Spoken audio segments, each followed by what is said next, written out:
Hey guys, how are you doing? If you are looking for a way to get rid of screen time on iPhone, here are the steps you need to follow. The very first thing is if you accidentally enable the screen time feature and not sure how to use it, or why some features of your iPhone are blocked from you able to access it, then you can, the reason could be the screen time feature turned on, and that is blocking certain changes and the permissions overall restricted on your device from using them. The music app, the movies, the Apple TV app, and across the system, screen time is a very powerful content filter permissions and settings available that you can, accidentally you may have turned it on and you want to turn it off.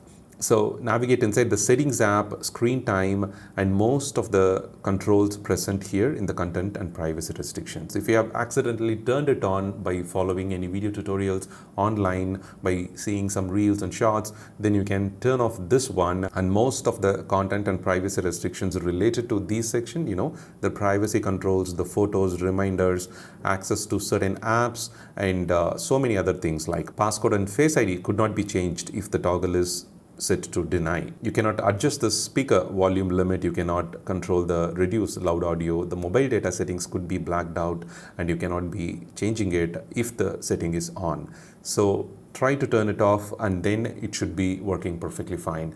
If you have any passwords enabled, you can use your Apple ID to reset the password, or if you know the password, you can try for a few times, up to 10 attempts I think they will allow. So try it for a few times and see whether you're able to turn off the passcode or remove the passcode and turn off the screen time feature completely. So this is why some users get frustrated on their iPhone or iPad, that accidentally turning on the screen time could limit the permissions and usage experience overall with their iPhone and iPad. So the next one is the app and website activity. If this feature also turned on and you're seeing the downtime related issues, and the apps are not able to use after certain time limit, like 1 hour or 2 hour. If you accidentally turned on this feature, then you can navigate inside here and turn off the website, the app and website activity. Right now I have kept it turned off, but these are the controls that it normally provides.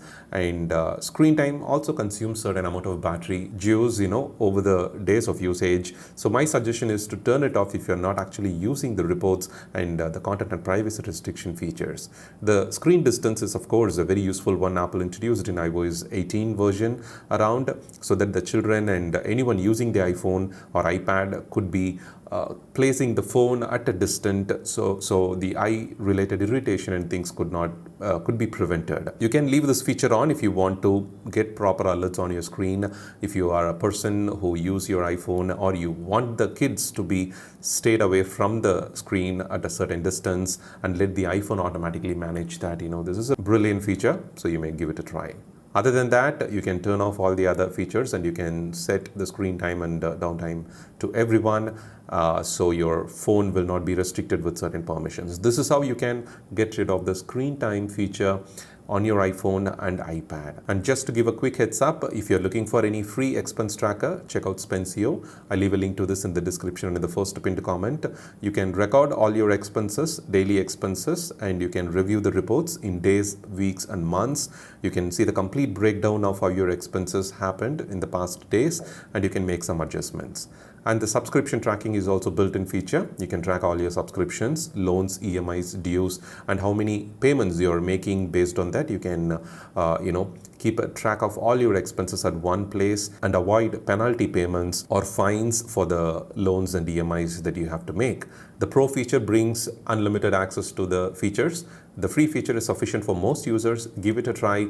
It can be downloaded from the App Store for both iPhone and iPad. It works beautifully. Thank you so much for watching. For more useful iPhone, iPad, and Mac related tips and tricks, don't forget to subscribe. Have a wonderful day.